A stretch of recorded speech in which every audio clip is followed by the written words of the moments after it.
Passing by Langston Hughes. Chicago, Sunday, October 10. Dear Ma, I felt like a dog passing you downtown last night and not speaking to you. You were great, though. Didn't give me a sign that you even knew me, let alone I was your son. If I hadn't had the girl with me, Ma, we might have talked.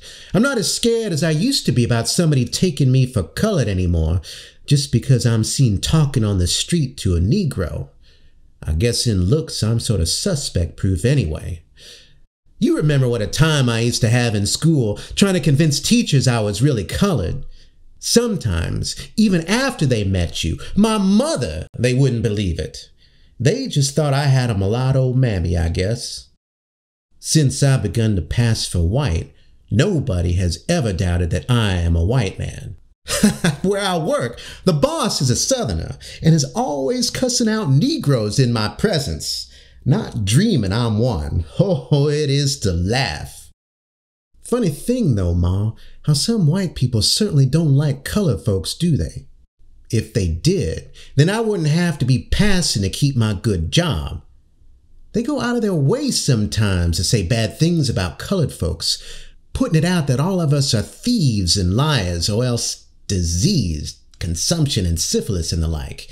No wonder it's hard for a black man to get a good job with the kind of false propaganda going around. I never knew they made a practice of saying such terrible things about us until I started passing and heard their conversations and lived their life. But I don't mind being white, Ma, and it was mighty generous of you to urge me to go ahead and make use of my light skin and good hair. It got me this job, Ma, where I still get $65 a week in spite of the depression, and I'm in line for a promotion to the chief office secretary if Mr. Weeks goes to Washington. When I look at the colored boy porter who sweeps out the office, I think that's what I might be doing if I wasn't light-skinned enough to get by. No matter how smart that boy get to be, they wouldn't hire him for a clerk in the office, not if they knew it, only for a porter. That's why I sometimes get a kick out of putting something over on the boss, who never dreams he's got a colored secretary. But Ma, I felt mighty bad about last night. The first time we met in public that way. That's the kind of thing that makes passing hard, having to deny your own family when you see them. Of course, I know you and I both realize it is all for the best. But anyhow, it's terrible. I love you, Ma, and I hate to do it, even if you say you don't mind. But what'd you think of that girl with me, Ma? She's the kid I'm going to marry. Pretty good looking, isn't she? Nice disposition. The parents are well fixed. Her folks are German Americans and don't have much prejudice about them either. I took her to a color review last week, and she thought it was great. She said, "Darkies are so graceful and gay." I wonder what she would have said if I told her I was colored, or half colored, that my old man was white. But you weren't.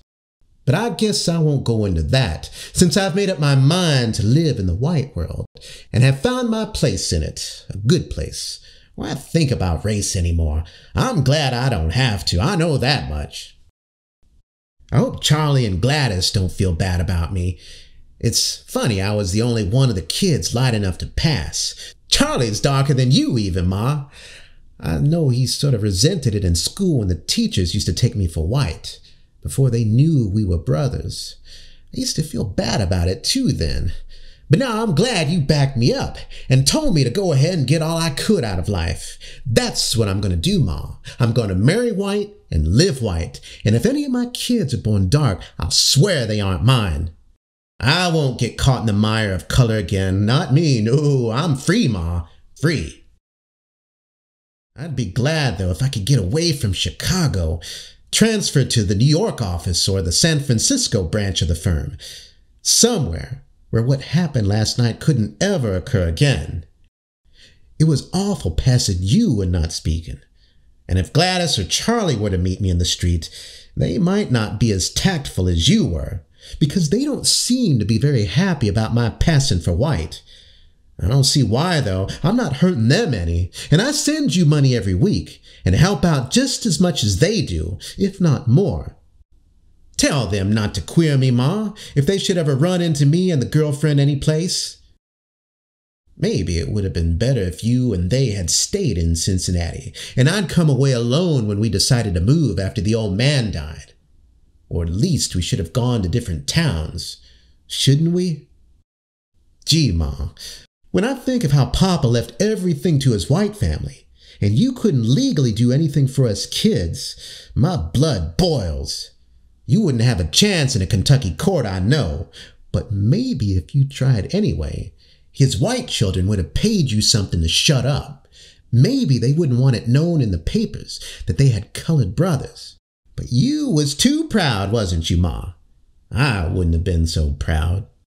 Well, he did buy you a house and sent all us kids through school. I'm glad I finished college in Pittsburgh before he died. It's too bad about Charlie and Glad having to drop out. But I hope Charlie gets something better to do than working in a garage.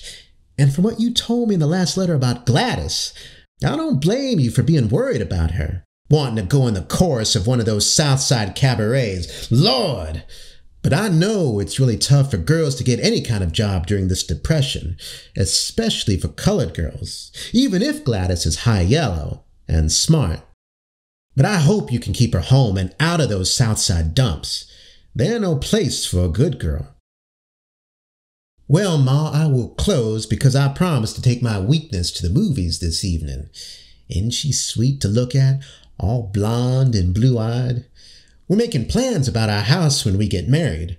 We're going to take a little apartment on the north side in a good neighborhood, out on one of those quiet side streets where there are trees. I will take a box at the post office for your mail.